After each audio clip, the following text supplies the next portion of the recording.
Despertares. Una ventana hacia el infinito 8. Esto que voy a contarles será difícil de creer, pero créanme que la realidad tiene más ficción que la misma capacidad que tenemos para imaginarla. Las películas de ficción son producto de la realidad, si eres capaz de pensarlo puedes crearlo. Así que, un día al salir de mi cuerpo un monstruo gigantesco me cogió por la garganta y empezó a ahorcarme, yo sentí morir e hice un esfuerzo grande para volver a mi cuerpo, y alcancé a ver como lo muestran las películas, dos mundos, dos dimensiones retorcidas, como coger un trozo de tela y darle vueltas exprimiéndolo, se sentía mal bregando a salir de esa dimensión a la fuerza.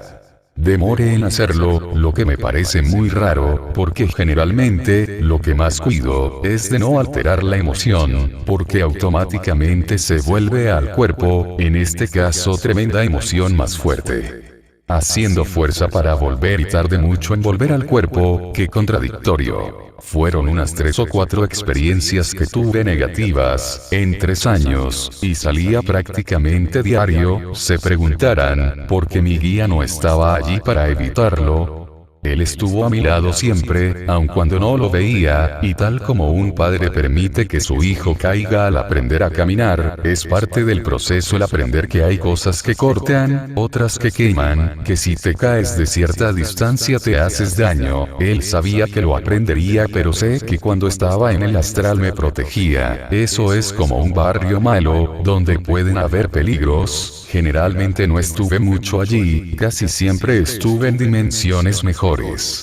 Como lo hacía siempre llamé a mi amigo, le conté esta experiencia tan maluca que tuve, él me explicó que él mismo había pasado por varias experiencias similares, que cuando me volviera a pasar, decretara verbalizando fuerte alguna palabra con amor, cualquiera que yo quisiese ordenando su destrucción, y así lo hice. Yo había leído en muchos libros sobre el poder del verbo, pero fue hasta que volví a enfrentar a ese monstruo que lo comprendí. Luego volvió a atacarme, yo no sé qué palabra me nació en ese momento decirle, no recuerdo, solo sé que al hacerlo sentí que de mi boca salían ondas poderosas de energía, y disolvieron ese monstruo en el mismo instante. Sentí cuánto poder tenemos, hagan de cuenta una película, ni más ni menos. ¿Qué fue lo que me atacó? Mucho hemos escuchado que somos hechos a imagen de Dios. Él lo creó todo, con solo pensarlo y dijo, hágase la luz. En un principio, era el verbo. Nosotros como fractales holográficos del Creador, poseemos sus mismos atributos, pero a nuestra medida. Dios nos dio el mismo poder, pero lo hizo perfectamente, así que, si somos unos niños creadores, nos puso en una escuela virtual. ¿Cómo lo harías tú? Para que no nos hagamos daño nosotros mismos, no dañemos a los demás ni destruyamos todo. Solo cuando demostramos que podemos controlar nuestra mente, emociones y no representamos un peligro, tenemos la frecuencia de conciencia con la llave que nos abre una dimensión de más cuidado. Si dejasen pasar un ser humano bien desequilibrado a otra dimensión, literalmente podría destruirlo todo, porque en esos mundos vivimos en lo que pensamos, creamos una casa y vivimos en ella. En esta dimensión 3D física sentimos odio, venganza, ira, y estas emociones acompañadas de pensamientos, crean en la energía, formas mentales, muchas veces grotescas y fantasiosas. ¿Quién no ha tenido pesadillas horribles con formas que uno sabe que no existen, que son irreales y nos atormentan? Resulta que todos creamos estas formas mentales de energía y les damos vida. Una vida que perdura y luego se vuelve contra nosotros. Así parezca de película, así es, y se destruyen con la intención de reconocer nuestro poder frente a ellas, y su relativa realidad. Somos aprendices de magos, de dioses. Jesús mismo lo decía, si tuvieses fe, como un granito de mostaza, podrías decirle a una montaña muévete. Cosas más grandes que las que yo hago vosotros haréis. Tenemos que tener mucho cuidado con el uso que le demos a la energía, porque literalmente crearemos enfermedades. La medicina y psicología están en pañales. La medicina en el futuro se unificará con la psicología, cuando se reconozca el poder de la mente y la energía manifestando todas las enfermedades y trastornos mentales. Los pacientes psiquiátricos atormentados por las voces que escuchan, todo lo que observan, todas las alucinaciones auditivas, visuales y táctiles, también causadas por abuso de sustancias, drogas y alcohol, todo eso es muy real. El ser humano tiene una membrana protectora para que no tengamos acceso a esos mundos, el abuso de drogas y alcohol, el desbalance químico en las neuronas, queman esa membrana, la hace permeable.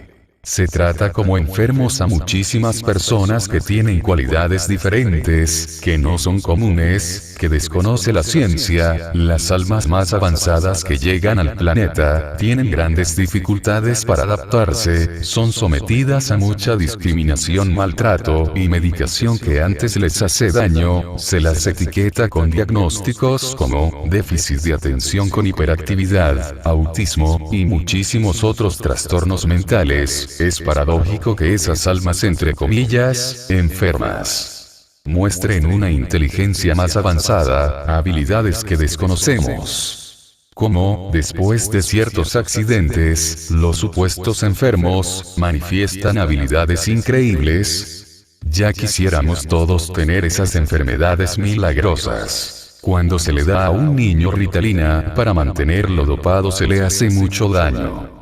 Son niños que vienen de lugares del universo tan avanzados que nada aquí los motiva. ¿Cómo no se van a aburrir atrapados en estos cuerpos, en salones de clase aprendiendo cosas tan primitivas y absurdas?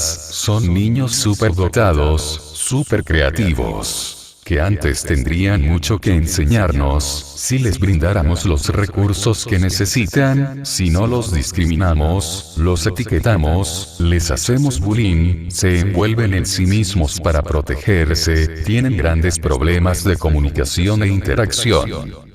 Si ellos recordaran todo, llevarían a la Tierra a un avance inimaginable, pero también en la Tierra se prohíbe la intervención de inteligencias que puedan acelerar de forma no natural el desarrollo humano. Sin embargo, toda ley tiene su evasión. Gracias a esto, en los últimos 100 años avanzamos lo que nunca antes logramos por medios naturales. Hay mucha filtración pirata, que escapa gracias a Dios, a los guardianes de esta prisión holográfica, esta granja experimental o matriz. Si tienes una cárcel, ¿qué sistema de protección pondrías para que los presos no se escapen? ¿Cuál es el mejor sistema de seguridad?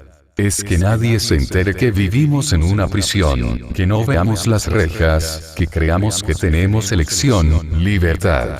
Te preguntarás, ¿por qué lo permiten? Hay una división de pensamientos que han dado lugar a un conflicto muy prolongado, entre quienes piensan que solo aquí adquirimos la experiencia que en ninguna parte del universo se permite, entre comillas, libertad, que redundara en el crecimiento del alma y su expansión de conciencia. Que debemos atenernos a las leyes de no intervención, primera directiva, de la Federación Galáctica y que solo saldremos, por nuestro natural desarrollo, cuando entre todos digamos, basta ya. No más. Para lo cual debemos primero ver la realidad, las rejas, la esclavitud que nos imponen. Para poderlas ver tenemos que trascender de lo material a lo espiritual, del egoísmo al amor. Dicen que muchos venimos a este planeta de forma voluntaria, buscando acelerar el desarrollo del alma. Hay otros seres del universo que se oponen y consideran que somos víctimas de un engaño, que después de morir hay unos seres llamados arcontes que se hacen pasar por ángeles y nos incitan a que empleemos nuestra voluntad. Libre albedrío. En el deseo de regresar a saldar cuentas kármicas inexistentes, un pretexto de autocastigo, para crecer espiritualmente y merecer la vida en un mundo mejor. Cuando las almas hacen daño a otras, hay una ley de acción y reacción, causa y efecto inevadible, inescapable, pero no hay juez más severo que nosotros mismos, y somos nosotros los que equilibramos la balanza en su debido momento. No pueden enjuiciarnos, ni pueden intervenir el relativo karma, sin nuestra voluntad. Necesitan engañarnos, no pueden forzar nuestra venida. Si estamos aquí es por nuestra propia decisión, pero ellos nos engañaron para que tomáramos un contrato de acuerdos en los que se programó lo que viviríamos. Este es el motivo fundamental de todo lo que me mueve a escribir. Despertares de conciencia, soy un rebelde, estoy de parte de quienes decimos, ya no más. Y en la medida de mis posibilidades, pongo mi granito de arena para que cada quien determine si ve una prisión o un paraíso vacacional.